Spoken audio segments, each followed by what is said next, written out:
For my audience, I created two imaginary entities, one male and one female. Jack is a 23-year-old guy from Camden. He is a musician and reads banjo for entertainment because it has factors that appeal to him. He plays acoustic guitar with his friends on jam nights, where they get together to drink famous Goose and Scrumpy Jack and play songs together in their basement den, which they decorated with Chinese lanterns, colourful tapestries and throws. He also has a large vinyl collection, including bands like Alt J, Mumford & Sons, Jose Gonzalez, The Smiths, The Cure and Darwin Dees. He wears brogues and his favourite old Converse, as well as thick-rimmed glasses, beanie or bowler hat, stretchers or plugs, skinny jeans, checkered shirts, t-shirts, suit braces and a tidy beard. He has an interest in photography and in particular film cameras and their grain, vinaigrette and vintage effects. Jack goes camping a lot with his friends, particularly to festivals that have indie/folk bands playing, such as Two Door Cinema Club. He drives a Nissan Figaro because it is a vintage car and was cheap for him to buy when he finished his photography degree at university. He has a girlfriend named Alice.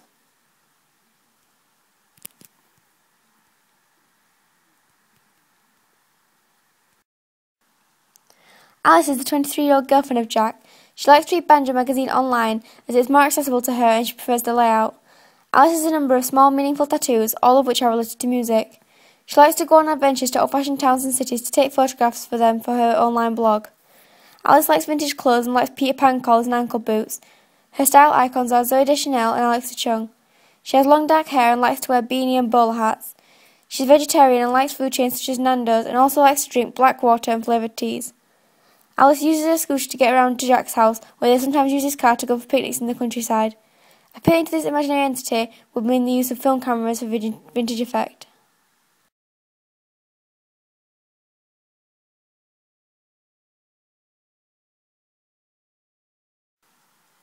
To attract the demographic, I used an ideal partner, ideal self, Carl Rogers, on the front cover to make the audience like the artist and be interested in the magazine.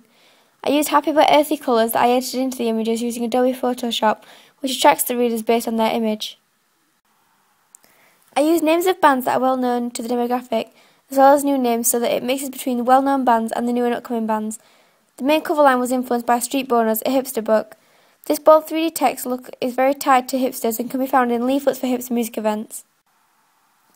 Toward the bottom of the front cover are two Polaroid-style photos, which, again, tie in with the hipster image and encourage the demographic that this is the magazine for them. A more unusual way I attracted the audience is through the price. £2 in today's money is not considered a lot to pay for a music magazine, in comparison to magazines such as Q, who charge £3.90, and the main competitor for my magazine, NME, who charge £2.70. Within my contents page, I attracted the demographic by including more earthy pictures of the artist at the very top of the magazine to draw attention to that particular article. The small article in the bottom left of my contents page will be a regular instalment, and basing this particular one on vinyl is attracting my demographic by creating featurettes on the things that they are interested in. The contents of my contents page would also attract the demographic because all of the contents of my magazine apply to the audience, such as festivals.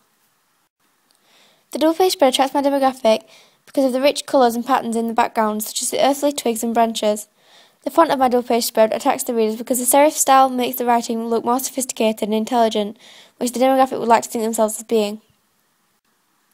On my title page, I attracted the readers by using the same photograph for the main image as I used for the contents page, to make it easier to see and recognise.